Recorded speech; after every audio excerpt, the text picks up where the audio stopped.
ഇനി നമുക്ക് അടുത്തതായിട്ട് പോകേണ്ടത്, നമ്മൾ പറഞ്ഞു പവർ ബിയുടെ ജോലി എന്താണ്? ഈ റോ ഡേറ്റയെ ഇൻസൈറ്റ്സ് ആയിട്ട് മാറ്റുക എന്നുള്ളതാണ്. അപ്പോൾ നമ്മൾ ഇതിനകത്ത് പഠിക്കാൻ പോകുന്നതും പവർ ബി ആണ്. അപ്പം എന്ത് റോ ഡേറ്റയാണ് നമ്മൾ ഇൻസൈറ്റ്സ് ആയിട്ട് മാറ്റാൻ പോകുന്നത്? എന്ത് ബിസിനസ് റിക്വയർമെൻറ്റ്സ് ആണ് നമ്മൾ സോൾവ് ചെയ്യാൻ പോകുന്നത് ഈ ഒരു ട്രെയിനിങ്ങിൽ? അപ്പോൾ നമുക്ക് റിക്വയർമെൻറ്റ്സിലൂടെ നമുക്കൊന്ന് ക്വിക്കായിട്ട് പോവാം. അതായത് നമ്മൾ വർക്ക് ചെയ്യുന്ന ബിസിനസ് നമുക്ക് കുറച്ച് റിക്വയർമെൻറ്റ്സ് തന്നിട്ടുണ്ട്. സോ മെയിൻലി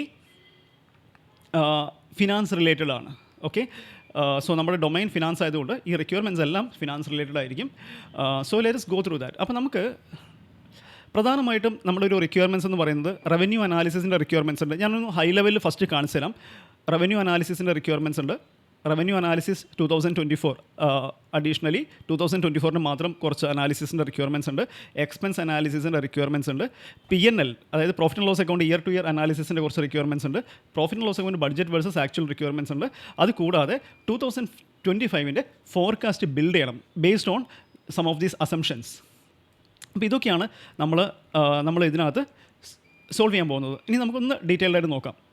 ഇപ്പോൾ നമുക്ക് റവന്യൂ അനാലിസിസിലോട്ട് വരുന്ന സമയത്ത് കസ്റ്റമേഴ്സിന് അറിയേണ്ടത്, നമ്മുടെ ക്ലയൻസിന് അറിയേണ്ടത് എത്രയാണ്, what is my revenue, customer growth and sales order KPI performance. Okay, revenue, customer growth and sales order KPI performance. What is my yearly, quarterly, monthly revenue. What is my 2023 versus 2024 revenue by customer and product. What is the year over year revenue variances by product and customer. What are the top 10 and bottom 10 customers and products by revenue growth? What is the revenue generated by managers this year versus last year? What is the product revenue by category and subcategory? പിന്നെ revenue 2024 വരുന്ന സമയത്ത് which customers contributed to the highest percentage of sales in 2024? What is the percentage of sales by product category and item to the overall sales? Create a view of the revenue projection based on current sales. Revenue projection or revenue forecast. Give me the Q4 versus rest of 2024. അതായത് October, November, December versus January to September. ആ ഒരു revenue comparison by customer എവിടെയാണ്? Show me which customers have increased revenue and which have dropped revenue. Show me a supporting view explaining the reason for revenue upside or decrease. Okay, ഇതൊക്കെയാണ് revenue സംബന്ധിച്ചിടത്തോളം analysis നമുക്ക് കൊടുക്കേണ്ടത്. എക്സ്പെൻസിലോട്ട് വരുന്ന സമയത്ത് show me a view of 2023 expenses. I want the expenses to be in the order of cost of goods sold, sales and distribution, admin and depreciation and amortisation, other income, finance cost, taxation and other expenses. It should be in the same order. Show me 2023 versus 2024 expenses by amount, percentage of each item to the overall total, and a percentage showing variances between 2023 and 2024. Okay. Then show me a view of quarterly expenses with an ability to drill down and view by month. Show me a view of expense amounts by category excluding COGS. Show me a split showing 2023 versus 2024 S&D, admin, depreciation and amortization.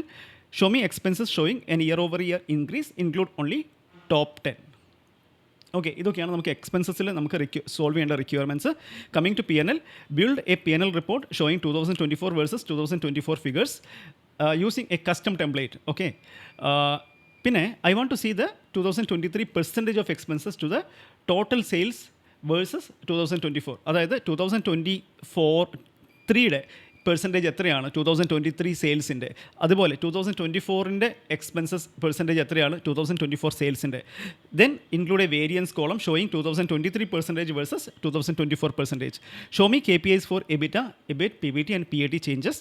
Show me top expenses showing year over year increases to sales and show me expense categories that is showing a year over year decrease. Then moving on, P&L budget versus actual. Show me my 2024 budget versus actual by category performance. Show me revenue, GP, PAT and PAT percentage and KPI performances. And show me expenses by category and item. And show percentage of budgeted versus actual expenses to sales and variance percentage. So ഇതൊക്കെയാണ് നമുക്ക് വരുന്നത്. Finally നമുക്കൊരു forecast build ചെയ്യണം. This is going to be one of the exercises that we will be doing. അപ്പോൾ നമുക്കിവിടെ forecast assumptions തന്നിട്ടുണ്ട്. 2024 base ചെയ്തിട്ട് 2025 forecast based on these assumptions നമുക്ക് ബിൽഡ് ചെയ്യണം. അതായത് സെയിൽസ് ഗ്രോത്ത് തന്നിട്ടുണ്ട്, ഓരോ എക്സ്പെൻസസിൻ്റെയും അല്ലെങ്കിൽ ഓരോ കോസ്റ്റ് വേരിയബിൾ അല്ലെങ്കിൽ ഫിക്സ്ഡ് കോസ്റ്റിൻ്റെയും നമുക്ക് അതിൻ്റെ അസംഷൻസ് ഇവിടെ തന്നിട്ടുണ്ട്. സോ അത് നമുക്ക് നമ്മുടെ ഫോർകാസ്റ്റ് ബിൽഡ് ചെയ്യുന്നതിനനുസരിച്ചിട്ട് പവർ ബി ഐയിൽ നമുക്ക് ഇതിൻ്റെ വ്യൂസ് ബിൽഡ് ചെയ്യണം.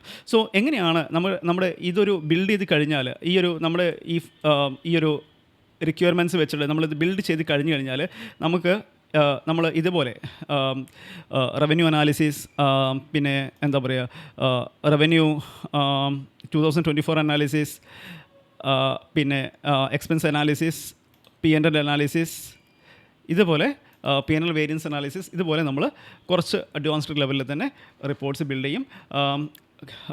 നിങ്ങൾ വിഷ്വലൈസേഷൻ മാത്രമല്ല ഡാക്സും എല്ലാം ഒരു അഡ്വാൻസ്ഡ് ലെവലിൽ തന്നെ നമ്മൾ കവർ ചെയ്യുന്നതാണ്. ഇപ്പം വേരിയബിൾസൊക്കെ യൂസ് ചെയ്യാനും ഡാക്സ് ഫങ്ഷൻസ് ബിൽഡ് ചെയ്യാനൊക്കെ ഇതിനകത്ത് പഠിക്കുന്നതാണ്. ഓക്കെ, സോ ഇതൊക്കെയാണ് നമ്മൾ ഈ പ്രോജക്ട്സിൽ കവർ ചെയ്യുന്നത്. നെക്സ്റ്റ് നമുക്ക് പവർ ബി ഐയിലോട്ട് കിടക്കാം. എങ്ങനെയാണ് പവർ ബി ഐ ഫങ്ഷൻ ചെയ്യുന്നത്, എന്തൊക്കെയാണ് പവർ ബി ഐയുടെ കോമ്പണൻസ്, കാര്യങ്ങളൊക്കെ നമുക്ക് നോക്കാം.